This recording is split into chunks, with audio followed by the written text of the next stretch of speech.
Okay.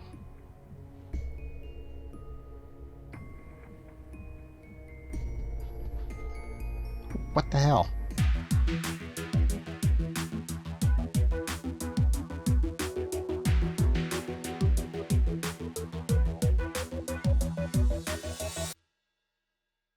Today's movie, The Devil's Fairground.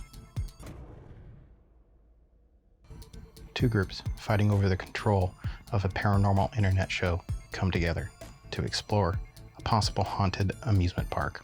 What they don't expect is the grounds of the home to evil. Apparently, this is a sequel. Originally titled Anna 2, a sequel to 2017's Anna. Can you guess what that's a ripoff of? As you can see, the copy I bought is called Devil's Fairground. In the film, it's referred to as a carnival and a theme park, but there's no explanation of which it is. When they finally show up there, it's more like horse stables or an old animal park. Written by Gerald Crum, who has triple duty on this flick, as he wrote it, stars as Sean, and did the special effects, which are pretty bad. If you look at his Instagram, you'll see pictures of a lot of the effects that he has done, and they look great, but everything in this film is probably his worst looking. Directed by Michael Crum, who also serves as a cinematographer, and by the looks of this film, you wouldn't think that he had done this before. From the first frame, the cinematography is all over the place. Some scenes are a little out of focus, and there's a lot of these weird slow motion shots that don't make any sense. I can't seem to find too much online about these two, but I'm assuming that they're brothers. They've also made Anna, Fall of Grace, and Allegiance of Power together. And recently, in 2021, they released their 8th film, Bad Folks. Most of the cast have had bit parts in other indie films, many that look worse than this. Duncan, who plays Jacob, a character from the first film, has done a lot of voice work in anime, mostly additional voices. This movie reminds me of something like Feeders or a step below Neil Breen film, but with worse acting somehow. You can tell the filmmakers really loved horror movies. The references are extremely obvious, painfully so. The sound is almost unintelligible in some of the film, probably from an onboard microphone. Great, yeah. We can't pay him. I know.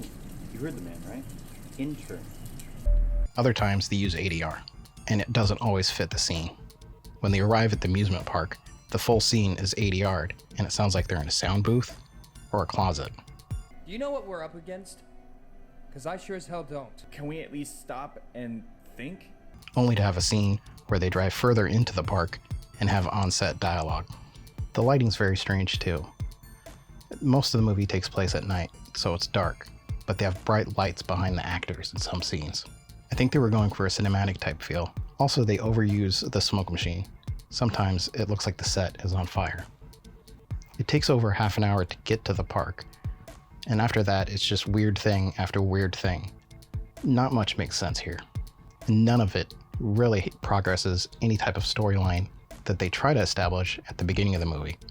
I don't know if they were trying to be funny, but it's not comedic funny. It's more vicarious embarrassment.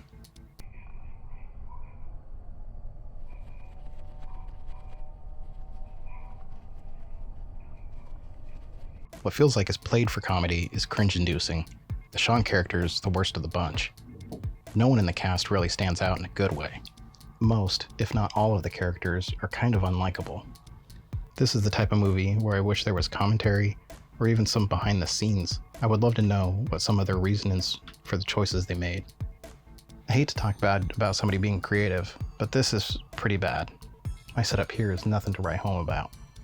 I can appreciate that they tried their best with what they had. They have done what most haven't, and they took their idea and completed a movie.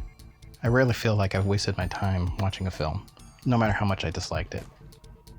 But this was boring, and I couldn't wait to finish it. I hope they don't stop making movies, because that's the one thing I can give them, is that they tried. And it goes to show, with a couple $1,000s, a smoke machine, you can get your friends and make a movie. Overall, I would skip this one. I can't speak for the rest of the Crum's filmography, but this one isn't really entertaining in any way. Thanks for watching.